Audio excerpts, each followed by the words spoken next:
দেখছেন নক্ষত্র, সবার আগে সবার পাশে।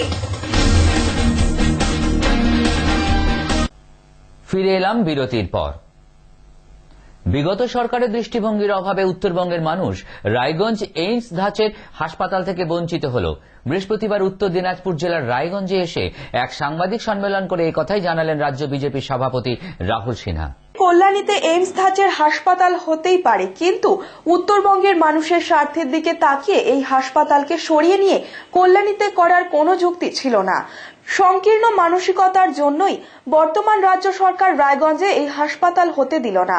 রাহুল সিনহা বলেন, কেন্দ্রে নতুন সরকার আসার পর স্বাস্থ্যমন্ত্রী পরিবর্তন হওয়ায় তিনি আবারও যাতে উত্তরবঙ্গের মানুষের স্বার্থে এই হাসপাতালকে রায়গঞ্জে করা যায় তার প্রস্তাব দিয়েছেন বলে সাংবাদিকদের জানান। রাহুল সিনহা বলেন, উত্তরবঙ্গ এমনিতেই বঞ্চিত, অবহেলিত, তাই নতুন করে চিন্তাভাবনা করে নতুন সরকার যাতে তার দিকে চিন্তাভাবনা করে তার জন্য তারা চেষ্টা করছেন বলে জানান। আপনার এখানে এমস হলো না শুধুমাত্র জমির জন্য, তো সেই কারণের জন্য সরকারের দৃষ্টিভঙ্গির তফাৎ আছে। এখানে এমস কেন হলো না রায়গঞ্জে, আমি আপনাকে খোলসা করে বলছি। এখানে এমস হলো না তার প্রধান কারণ হচ্ছে দীপা দাসমুন্সি, প্রিয়রঞ্জন দাসমুন্সি হবে বলেছে, অতএব ওরা যেহেতু বলেছে এখানে হতে দেবো না। আরে ওরা যখন বলেছে তখন ওদের সরকার ছিল, আজকে নতুন সরকার এসছে, আজকে আর ওদের বলার কোনো মূল্য নেই। কিন্তু উত্তরবঙ্গে হওয়া দরকার ছিল, উত্তরবঙ্গে হওয়া দরকার ছিল, কিন্তু অদ্ভুতভাবে রাজ্য সরকার এখনো সেই একই স্ট্যান্ড পয়েন্টে রয়ে গেছে। কল্যাণীতে হোক, আমাদের কোনো আপত্তি নেই, কিন্তু উত্তরবঙ্গকে বঞ্চিত করে কল্যাণীতে হওয়ার কোনো যুক্তি নেই, একদম পরিষ্কার। কারণ কল্যাণী কলকাতার মধ্যেই প্রায় অজস্র হসপিটাল আছে, এখানে উত্তরবঙ্গ সম্পূর্ণ বঞ্চিত। আমি সেই কারণে আমাদের স্বাস্থ্যমন্ত্রীর কাছে আমি এই ব্যাপারে প্রস্তাবও দিয়েছিলাম, আবার এই বিষয়টা বিবেচনা করার জন্য বলেছি যে রাজ্য সরকারের সাথে কথা বলুন। আমাদের স্বাস্থ্যমন্ত্রী পরিবর্তন হয়েছে, তারপরে আমি তাকেও বলেছি যে উত্তরবঙ্গে এইমস হওয়া দরকার, কিন্তু যেটা হওয়ার ছিল হলো না, তার কারণ হচ্ছে সম্পূর্ণ সংকীর্ণ মানসিকতার জন্য। অন্য এক প্রসঙ্গে রাহুল সিনহা বলেন যে বিশ্ববঙ্গ সম্মেলন হলো, তাতে বিশ্বের কোন শিল্পপতিরা হাজির হয়নি, তাই এই সম্মেলনের নাম বিশ্ববঙ্গ সম্মেলন না দিয়ে বাংলার শিল্প সম্মেলন দেওয়া উচিত ছিল বলে তিনি মনে করেন। তিনি বলেন, এই সম্মেলন পুরোপুরি ব্যর্থ। এদিন সাংবাদিক সম্মেলনের পর রায়গঞ্জের রেল স্টেশনের পার্শ্বস্থ ময়দানে একটি প্রকাশ্য জনসভায় এই ভাষণ দেন তিনি। এই সভায় অন্যান্যদের মধ্যে উপস্থিত ছিলেন বিজেপির জেলা সভাপতি শুভ্র রায়চৌধুরী, অভিনেতা নিমু ভৌমিক সহ জেলার নেতৃত্ব।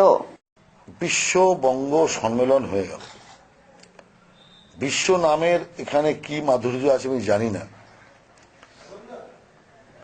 বাংলা শিল্প সম্মেলন হলেই ঠিক হতো, কারণ সারা দেশের তেমন কোনো শিল্পপতির হাজিরা আমরা দেখিনি, আর বিশ্ব তো ছেড়েই দিলাম। তো সেই কারণে প্রথমত আমি বলবো যে নামটা দিয়ে শিল্প সম্মেলন হলো বা বেঙ্গল সাবমিট হলো, সেই সাবমিটটাই পুরোপুরি ব্যর্থ বলে আমি মনে করি। নামটাই সবার আগে পরিবর্তন করা দরকার। বঙ্গ শিল্প সম্মেলন হলে তাও কিছুটা সম্মেলনের সাথে নামের সামঞ্জস্যতা থাকত। দ্বিতীয় বিষয় হচ্ছে যে এত বিরাট সাজসজ্জা করে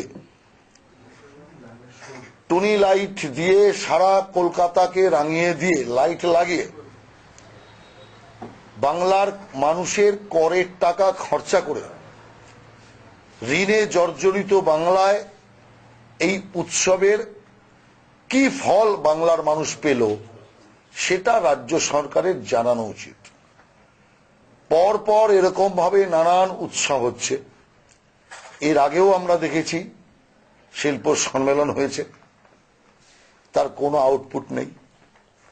আমরা দেখলাম দলে দলে লোকদের নিয়ে, নায়ক গায়ক সব নিয়ে সিঙ্গাপুর যাত্রা হলো, বিরাট ঢংকনে নাচ চলল সিঙ্গাপুরে, যেন একেবারে পুঁজিপতিরা তাদের পুঁজি উজাড় করে দিচ্ছেন, বিনিয়োগের পাহাড় চলে আসবে। আমরা সেই সময় বলেছিলাম যে সরকার একটা শ্বেতপত্র প্রকাশ করুক, তাতে খরচা কোথা থেকে এলো, এই যাত্রার খরচা, এবং কারা কারা গিয়েছিলেন, কি তার ফল রাজ্যবাসী পেল। কিন্তু দেখলাম সরকার নীরব। সরকারের যে ওয়েবসাইট আছে, সে ওয়েবসাইট আপ টু ডেট থাকে না, কখনো ফাঁকা থাকে।